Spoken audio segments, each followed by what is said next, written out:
reliving a memory.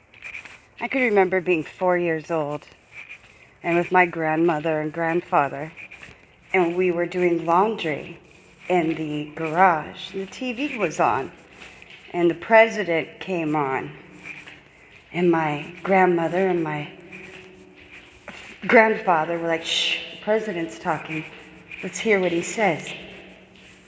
And I looked at them very confused, and I asked them, "Why on earth would you listen to that man? He is an actor." And I got slapped. Because apparently I knew too much even back then. And they said, "Shh, we don't tell that. I stay in that tunnel, keep it hidden." And it just didn't make any sense to me, because I knew by 4 that the president was an actor. Just like when I was in school, when I hit kindergarten and first grade and people were doing the Pledge of Allegiance, I was like, well, ain't this some stuff?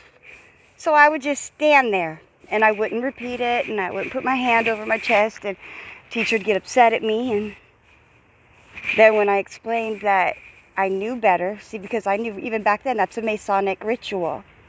It's an oath. You're taking an oath.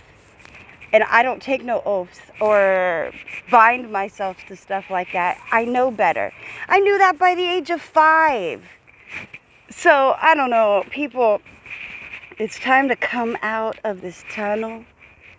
Wake up, including myself, because I'm still learning too. See, I'm walking in the dark a little bit, but I'm out of that tunnel. They say there's light at the end of the tunnel. There's light in that mug too. But you guys, don't fall for the fake stuff. Remember that the stuff on television is controlled media. Don't remember who has the real power in life. Don't forget natural law and sovereignty and law of the land. Those certainly precede this type, of law, which would just be your corporate law, because the United States Corporation, with the Vatican, the Sestitui Trust, and, Papal Bull, they got a lot of it, shit, right? So, but we've talked about that before.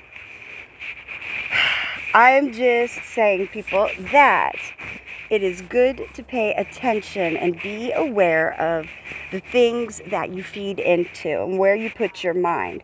It's important that you stay grounded in truth, right? So you got to stay in that truth, and don't let things from outside influences get to you, like this lady behind me. But anyway, I'll ignore it. See, here's the thing also about demons that I've always known. You could ask my friends Extra and Gusty, and they'll tell you, yep, yeah, for sure.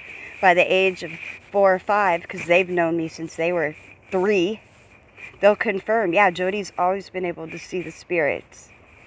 I could see the difference in the eyes. I could see when a demon jumps from one person to another. I know the names, the hierarchies, the ranks. They're all lower ranks. They all like to believe that they have real power, but they don't. Their powers are very limited. Anyways, you guys,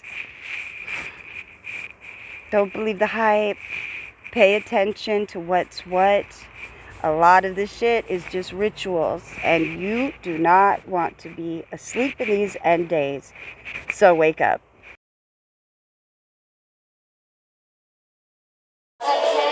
You know one thing as American as the Pledge of Allegiance? Capitalism. And it plays a starring role in the history of the pledge.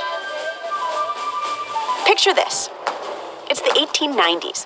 The Civil War is a memory, and there's an influx of immigrants. Patriotic groups want to reignite the idea of one united nation. The Youth's Companion, one of the biggest magazines at the time, is on board with this idea, which is good because all the kids are reading it.